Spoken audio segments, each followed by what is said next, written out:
You're on the pill, so you won't get pregnant, right? But is it really working? Ever wondered how that tiny pill actually works? Let's break it down. So, how do you think pregnancy can be prevented? It stops your body from releasing an egg. It makes it harder for sperm to get through. And even if fertilization happens, it makes sure the egg can't settle in. How does one little pill do all that? Here's the secret. Pregnancy prep doesn't start in your uterus, it starts in your brain. When your brain says, hey, it's baby-making time, your ovaries get to work, growing an egg. What does the uterus do to support a fertilized egg and help it grow? Your uterus fluffs up its inner lining to welcome a fertilized egg, and your cervix makes thin, slippery mucus, so sperm can swim in easily. Brain, ovary, uterus. But what if we don't want to get pregnant? Then we just need to stop the prep work from happening in the first place. And the key? Stop that brain signal before it ever gets sent. So, how would you turn off that signal? Silent boss, hormones. This is the brain. Message to the ovaries. Start growing an egg. Ovaries here. Starting egg development. Oh, the egg is growing nicely. The ovaries send their own message back. We've got an egg here, ready for ovulation. At the same time, the ovaries also talk to the uterus. Message to the uterus. The egg is almost ready. Start thickening the uterine lining and make the cervical mucus nice and slippery. In other words, your whole body works together through hormones to prepare for pregnancy. If we want to prevent pregnancy, what should we do? Right. We interrupt this hormonal communication, and that's where the pill steps in. Take a good look at this chart. If you could block just one hormone signal to stop the whole pregnancy prep process, where would you do it? Exactly. If we block the hormones coming from the ovaries, the brain stops sending ovulation commands.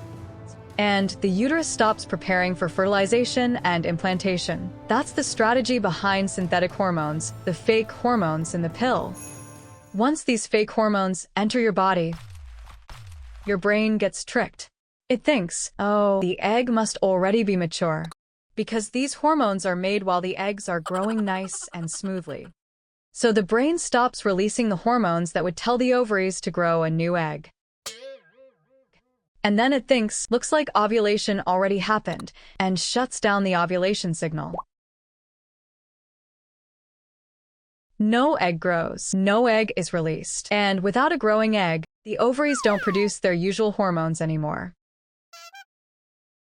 The uterus needs to receive those natural hormones in the right rhythm to get ready for fertilization and implantation.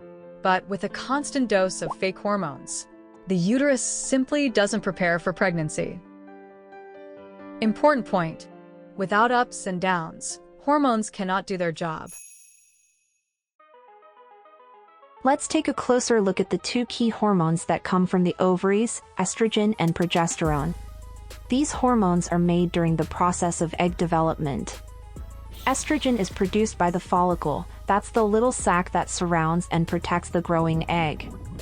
It actually helps the egg mature. And as the egg gets closer to being fully grown, estrogen levels start to rise. When estrogen builds up enough, the brain takes notice. All right, looks like the egg is ready. And sends out a hormone signal to trigger ovulation. After the egg is released, what's left behind is called the corpus luteum, and that's where progesterone comes from. So, what does this tell us? It shows there's a very clear line of communication between the ovaries and the brain. Estrogen tells the brain, hey, the egg's growing well, almost ready. That's the brain's cue to say, great, let's get ready for ovulation. Then after ovulation, progesterone enters the scene. It acts like a final message, okay, ovulation's done now. And in response, the brain turns off the ovulation switch. So in short, estrogen helps start the ovulation process. Progesterone helps stop it. We get how ovarian hormones affect the brain, but how do they work with the uterus? Estrogen tells the uterus to build up its inner lining, to make it thick and ready. It also helps make the mucus at the entrance of the uterus more slippery, so sperm can pass through more easily. Then comes progesterone. Progesterone helps stabilize that thickened lining, making it a cozy and secure place for a fertilized egg to attach and grow. What do you think fake ovarian hormones do to the uterus? So, what exactly is in birth control pills? They contain synthetic hormones, fake estrogen and fake progesterone. The exact amount and combination of these hormones? That depends on the specific product. Since you've watched this far, let me give you a little extra explanation, just for you. First, synthetic estrogen. Name? Ethinyl estradiol. Why not natural? Liver kills it fast. No steady effect. Fix? Ethinyl estradiol. Strong, stable, effective. Meet progestins. Tough, synthetic progesterone. Here's the twist. There's not just one, there are many. Why? Scientists tweak the recipe. Some copy natural progesterone, some act like male Do hormones. some progestins act like testosterone? Alright, quick question for you. Can you name the 3 types of birth control pills? That's right. The combination pill, the mini pill, and emergency contraception. Now, can you explain what each one actually does? Because even though they're all called birth control, they work in totally different ways. Some stop the egg from growing. Some stop ovulation altogether. Some block sperm from getting through. Some prevent a fertilized egg from settling in. See? Same goal, completely different strategies. So now, let's break down each one, nice and quick. Just imagine. Why do we use a small amount of ethinyl estradiol and progestin? Even less progestin? But what if we give a high dose of progestin all at once? The last line of defense, emergency contraception. High progesterone must be from the corpus luteum. That's what the brain thinks. This is the brain. Looks like ovulation is done. Ending the signal now. A high dose of progesterone shuts down ovulation. Hard. Levonorgestrel is an emergency pill. It gives your body a big dose of progestin to quickly stop ovulation. But there's another trick. What if we block the receptor instead? A receptor is like a keyhole that receives messages such as hormones or neurotransmitters. For example, when a hormone travels through the bloodstream and fits perfectly into the receptor, the cell reacts by saying, "All right, let's do this." But what if the keyhole gets blocked? Then, even if the key is there, it can't fit in, and the message won't get through. What's happening? No reaction, no response. Do you know where progesterone receptors are? They're everywhere, in the uterus, brain, ovaries, and breasts. When progesterone locks in, each one gets the signal. Got it, let's respond. But what if you block those receptors? The brain gets confused. Wait, is progesterone here? Or not? Has ovulation already happened? Better hold off on the LH surge command. Let's go deeper. When estrogen levels rise and the brain is deciding whether to trigger ovulation, blocking the progesterone receptors in the hypothalamus and pituitary can confuse the system. It might mistakenly think, Ovulation has already occurred. as a result, the LH surge may be delayed or even stopped altogether. Progesterone receptors are always monitoring progesterone levels. Guess what's going on in the uterus? Even more dramatic. Suddenly no signal? What's going on? Even if a fertilized egg has already implanted, the whole wall can break down and flush out. There are 2 types of emergency contraceptives. First up, high-dose progestin. Powerful enough to stop ovulation in its tracks. But what if ovulation already happened? Too late. It won't work. That's when the receptor modulator steps in. Even if a fertilized egg has implanted, it shuts it all down. That's why the timing is different. This one works up to 120 hours. The last line of defense. The first line of protection. Combination pill. Let's look at a case study. Meet a 26-year-old woman. She just got married. I'm not planning to get pregnant right now. I want to focus on my career. Also, my period cramps are really painful. I'd like some relief. If you were the doctor, which pill would you prescribe? Low-dose birth control pills are widely used by many women to prevent pregnancy and to relieve painful menstrual symptoms.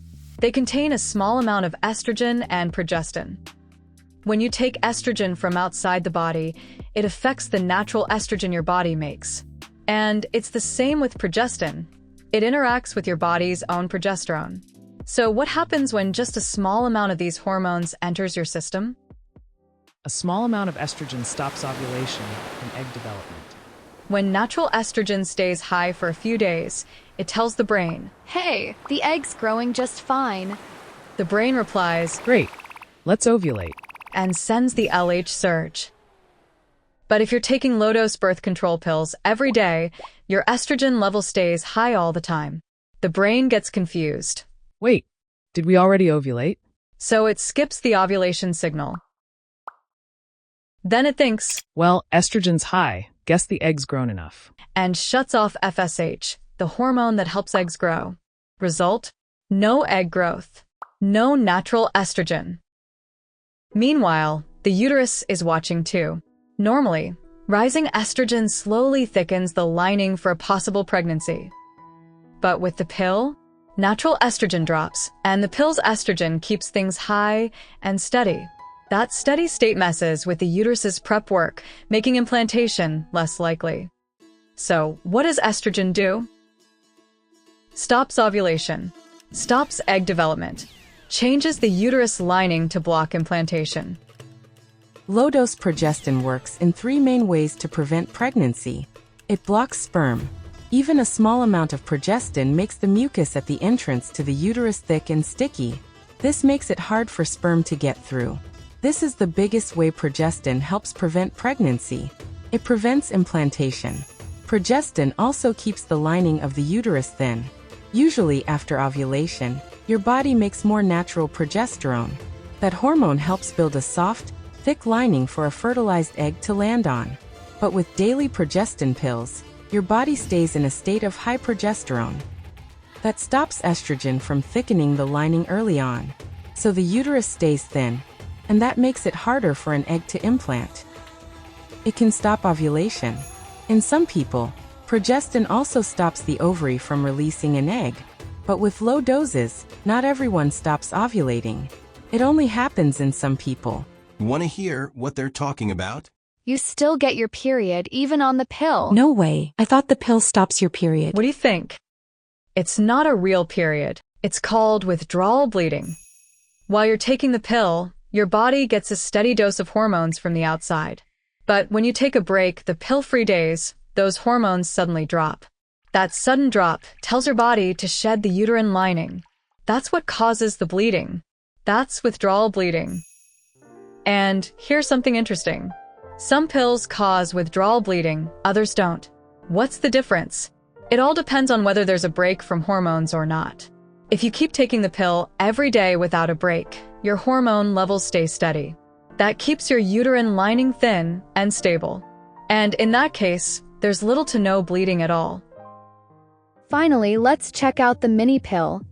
It's a tiny pill with just a small amount of progestin. Its main job? Thickens the cervical mucus to block sperm.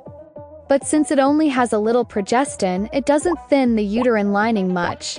Doesn't fully stop ovulation for everyone. Oh no, I forgot my mini pill. Mini pill? It's birth control I can take while breastfeeding. But if I'm late even a little, it may not work well. That sounds tough. Now, a quick quiz. Why only a little progestin? More can cause irregular bleeding. Why no estrogen? It's for people who can't take estrogen, like during breastfeeding. Let's quickly go over the side effects at the end of this video. The common ones? Nausea, headaches, weight changes, and breast tenderness. Rare but serious. Blood clots, especially for people who smoke. Why? Estrogen can increase clotting factors in the liver, which may raise the risk of blood clots. Thanks so much for watching all the way to the end today. On this channel, I do my best to make medicine easy to understand, and maybe even a little fun. I'm here to help you pass your exams, and I'll keep doing my best to support you. If you subscribe or give this video a like, it really means a lot, and keeps me motivated. See you in the next video. For quick, powerful review, this is the only channel. Don't forget to subscribe.